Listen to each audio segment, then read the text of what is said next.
bahwa seharusnya kasus corona itu sudah ditemukan di Indonesia. Pemerintah mengklaim telah menelusuri tempat-tempat warga. Lebih senang lagi kalau bisa sekolah.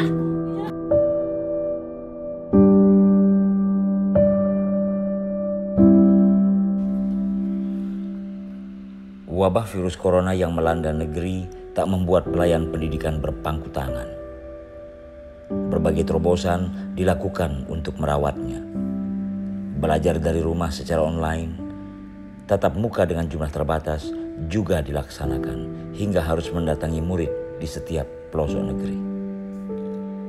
Ribuan siswa di Nusa Tenggara Barat tentu rindu saling bertemu. Namun wabah mengharuskannya belajar dari rumah. Sementara siswa sekolah kejuruan tak mungkin diajarkan lewat daring jika harus berhadapan dengan praktik lapangan. Belum lagi yang berkebutuhan khusus memiliki cara berbeda dengan pelajar lainnya.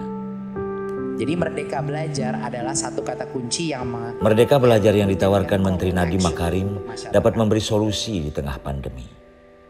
Keputusan bersama Mendikbud, Menteri Kesehatan, Menteri Agama dan Mendagri menjadi dasar melayani pendidikan. Setiap daerah diberikan kemerdekaan menentukan cara. Juklak dan juknis disesuaikan dengan kondisi daerah dan budaya masyarakat setempat agar semua mata pelajaran dapat diterima secara merata.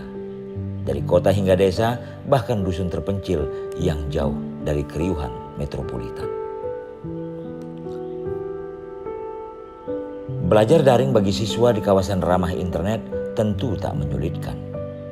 Biaya operasional sekolah atau dana BOS dapat digunakan memfasilitasi. Semua mata pelajaran dapat diterima dengan mudah, kendati ini cara baru yang harus dihadapi. Saat praktik lapangan, bertemu teman dan tatap muka tak bisa dihindari. Mereka harus menggunakan peralatan keterampilan. Jurusan pariwisata, seni industri kreatif, agrobisnis dan teknologi rekayasa wajib dipelajari secara langsung. Protokol kesehatan telah mengatur semuanya. Penggunaan masker, jaga jarak, dan mencuci tangan menjadi keharusan yang dipatuhi. Jumlah siswa yang datang ke ruang praktik pun dibatasi. Lantas, bagaimana dengan siswa miskin, tak punya ponsel, daerah yang tak terjangkau internet, atau siswa yang menempuh jarak puluhan kilometer menuju sekolah? Guru kunjung, salah satu alternatif. Semua guru bergegas melaksanakan tugas. Wabah tak menyurutkan semangat. Pelajar Nusa Tenggara Barat yang berada di ujung timur hingga barat harus dipenuhi hak belajarnya.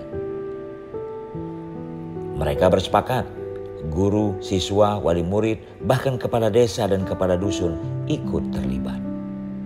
Berdamai dengan waktu dan merelakan tempat untuk anak bangsa mendapat pendidikan. Tak sedikit guru harus menempuh belasan kilometer menemui muridnya. Tak jarang pula harus menginap di rumah penduduk karena sarana transportasi dan infrastruktur jalan yang belum memadai. Mereka harus bertemu 2 hingga 3 kali dalam sepekan untuk melayani peserta didik secara berkelompok.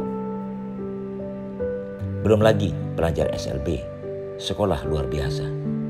Tentu berbeda cara mengajarinya. Seorang guru harus memiliki kecakapan dan pemahaman khusus mendampingi murid dengan kebutuhan khusus. Telaten, sabar, dan penuh kesungguhan. Dinas Pendidikan dan Kebudayaan Provinsi Nusa Tenggara Barat yang diamanahkan memfasilitasi terus memastikan semua konsep pembelajaran berjalan baik.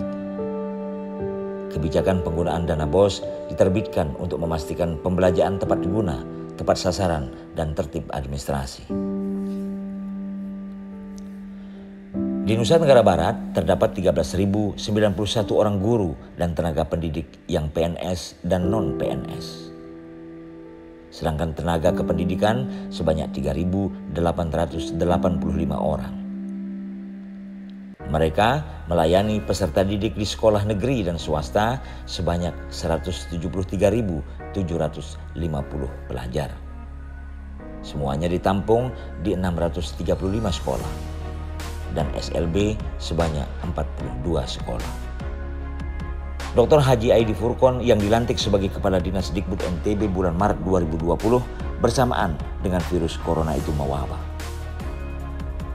Sebagai pemegang komando yang menggawangi dimensi pendidikan dan dimensi kebudayaan, Aidi Furqon langsung bergerak. Kantor ITA ini mengelola dua dimensi.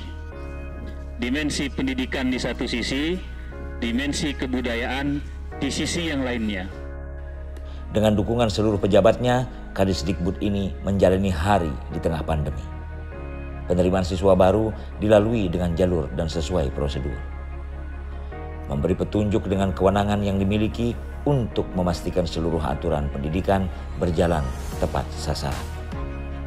Memastikan seluruh jajaran bekerja, Aidi Furqon memantau proses belajar. Dari lorong kota padat penduduk, menelusuri jalan dusun dan desa, dari lembah Rinjani hingga Tambora, bahkan melintasi laut menuju pulau terluar. Mengimbangi itu, ia tak melupakan tradisi dan budaya. Peserta didik difasilitasi, ruang ekspresi tersaji, olahraga tradisi dan permainan rakyat tampil memikat. Seni kreatif, karya inovatif guru dan pelajar menjadi darah segar di tengah wabah. Laksana tetes air di terik mentari. Pojok ekspresi mengisi ruang pandang dunia maya yang menginspirasi Indonesia. Wabah tak membuat pasrah tanpa ikhtiar. Keterbatasan tak mengurangi kerelaan mengabdi. Anak didik adalah masa depan, menjadi pelanjut kebahagiaan di masa datang.